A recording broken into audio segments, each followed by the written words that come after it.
Nakita mo na ba siya? Oo naman, yung E-rank ang tinutukoy mo di ba? Si Jinwoo naman ay nagpupush up. Siya ang pinaka may magandang katawan sa lahat ng nakita ko. Di siya ganun kagwapo pero cute siya. Di siya ganun kalaki pero kapag nakita mo ang katawan niya mapapawaw ka talaga. Di ko pa siya nakita, di siya kapansin-pansin noong una. Pero lagi siyang nag-e-exercise at nagkaroon ng magandang katawan. Seryoso ka ba? Di naman pwede mangyari yun agad.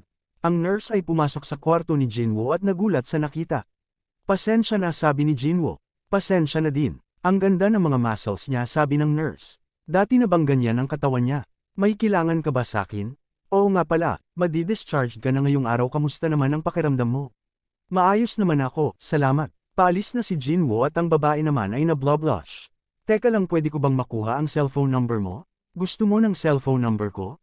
Oo kung okay lang. Siguro para sa test result pagkatapos ko ma-release.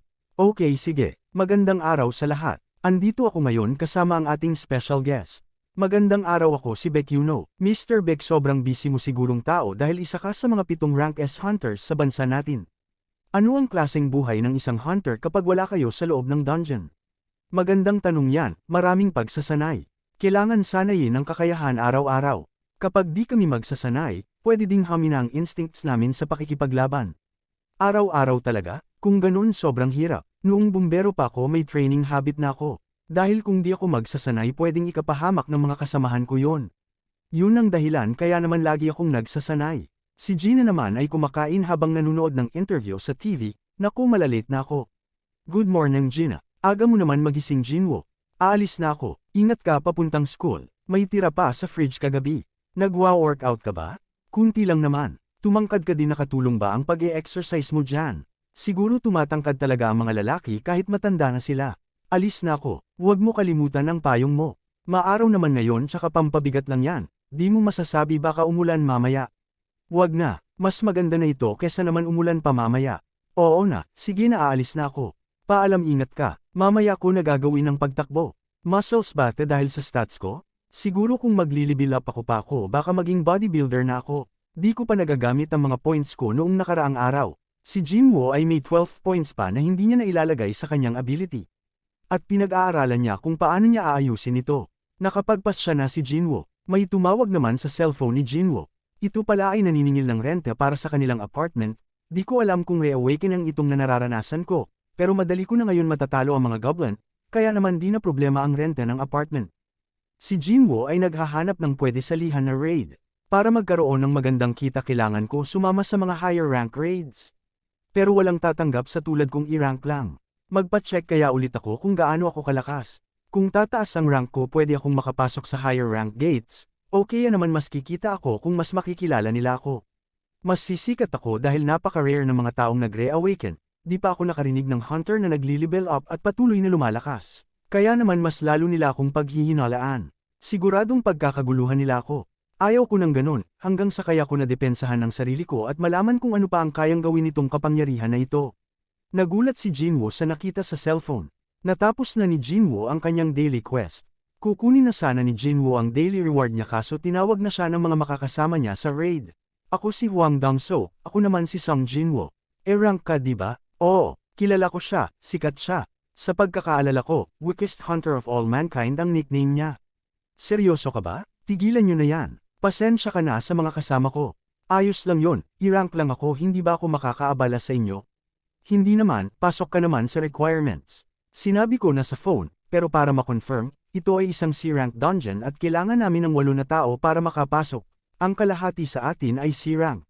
Di ka makikipaglaban kaya di ka namin bibigyan ng kahit anong makukuha sa loob. Pero bibigyan ka namin ng 2 milyon para sa pagsama. Tinignan naman ni Jinwoo ang ranks nila sa pamamagitan ng kanyang unique skill at sila ay may 4 na C ranks at 2 D ranks. Naiintindihan ko, anong bang kailangan kong gawin?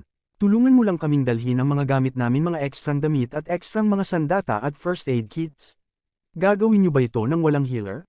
Alam mo naman kung gaano kahirap makahanap ng healer. Sa tulad naming mga independent na parties, ginagawa talaga namin ang mga raids namin ng walang healer.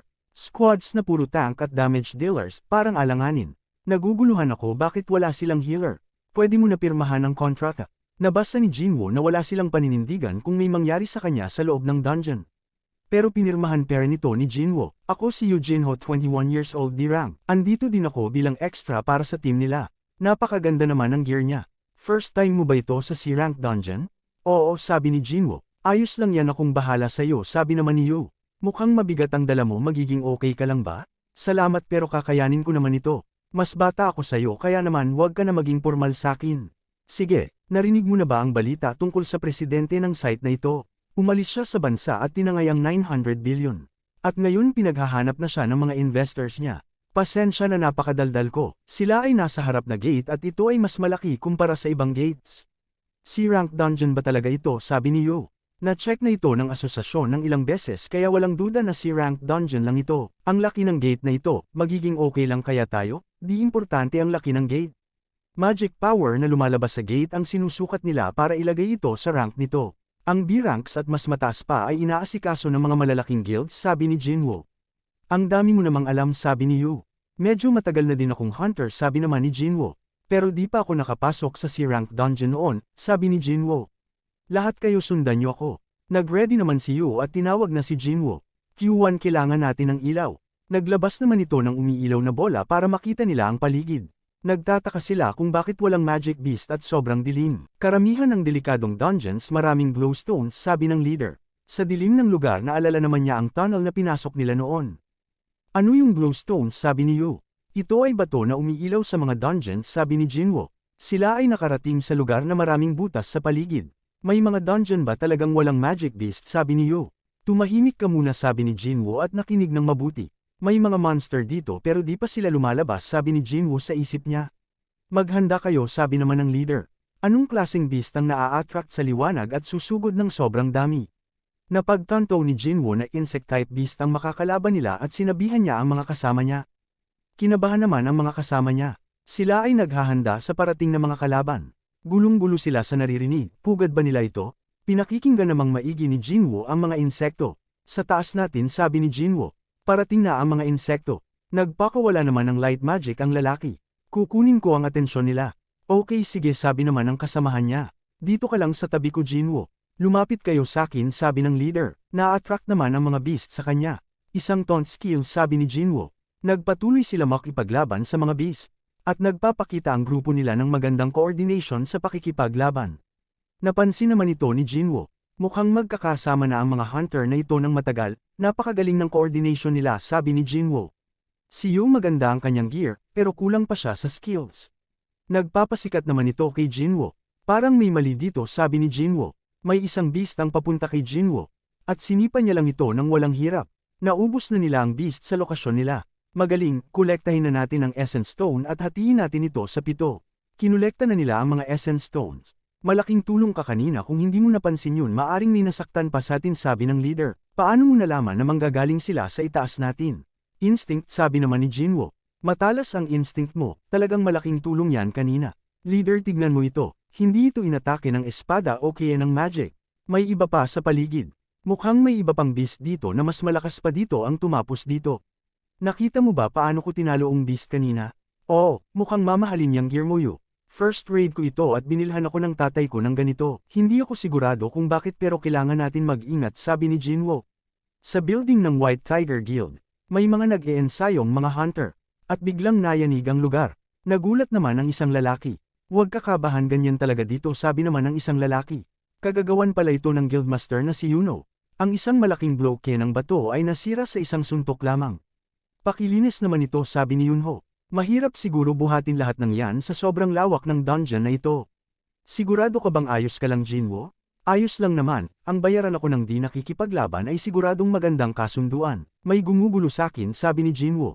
Magaling sila sa laban pero walang healer. Kumukuha lang sila ng ekstrang tao para maabot ang quota na 8 members, sabi ni Jinwoo sa isip niya. Nagtataka naman sila dahil isang uri lang ng beast ang nakakalaban nila. Di nagtagal nakakita na sila ng kakaiba, mga sapot ng gagamba. Sila ay pumasok na at hinihinala nila na ito ay papunta na sa boss chamber. Sila ay nakarating na kung saan napakaraming mana crystals. Ang mana crystals ay mas mura sa essence stones pero sa dami nito siguradong aabutin ito ng maraming bilyon. Leader, sigurado kahit kapatid mo maiinggit kung nalaman niyang nakakuha tayo ng ganitong jackpot. Hoy, wag mong banggitin ang kapatid niya. Dongso, sabi ko naman sa'yo, di ka palaging tama. May bagay din kung saan ako magaling. Gagamitin ko ito para palakihin pa ang strike team ko. Jinwoo, patingin ang kontrata mo.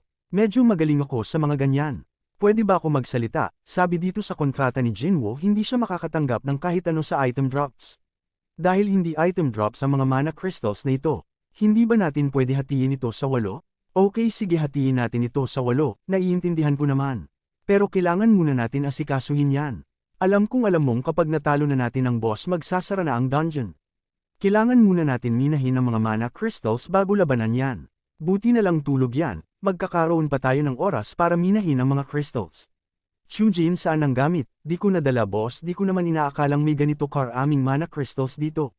Dala ko yon pero nasa sasakyan ko. Pasensya na, pero kayong dalawa pwede bang dito muna kayo para magbantay?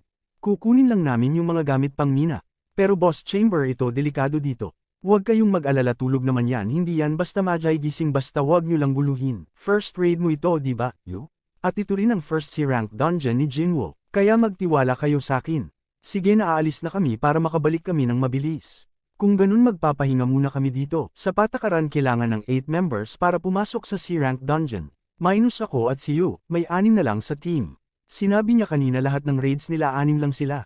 Ibig sabihin ginagawa na nila ito dati pa. Kaya ibig sabihin dapat sa ngayon pa lang, dapat may mga regular na miyembro na sila para maabot ang 8 members quota. Q1, isarado mo na ang daan. Ang daan palabas ay naharangan ng mga guho. Frenidor ba nila tayo? Sabi ko na nga ba, ang mga gagi na yon. Sa ganitong linya ng trabaho, pwede ka makakatagpo ka ng mga baluktot, mag-isip.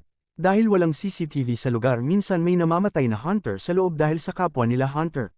Papatayin nila tayo ng dahil lang sa mana crystals. Dapat di ko na sinabi ang tungkol sa kontrata. Sa lakas ng pagsabog nagising ang higanteng gagamba. Sa likod ka lang Jinwoo, kaya ko na ito. E-rank at D-rank hunter lang kami, ibang level na ito. Ang gagamba ay galit na galit dahil Jin-Aisang siya. Naalala ni Jinwoo ang nakaraan. Ibang level. Binabawi ko na ang sinabi ko. Binitawan ni Jinwoo ang mga dala niya at handa na siya makipaglaban. Anong ginagawa mo, sabi ni Yu. Nilabas na ni Jinwoo ang dagger niya at handa na talunin ang boss. Kaya naman mag-like at subscribe ka na. Para mabilis matapos ang pag-recap ng next episode. Maraming salamat po sa inyo.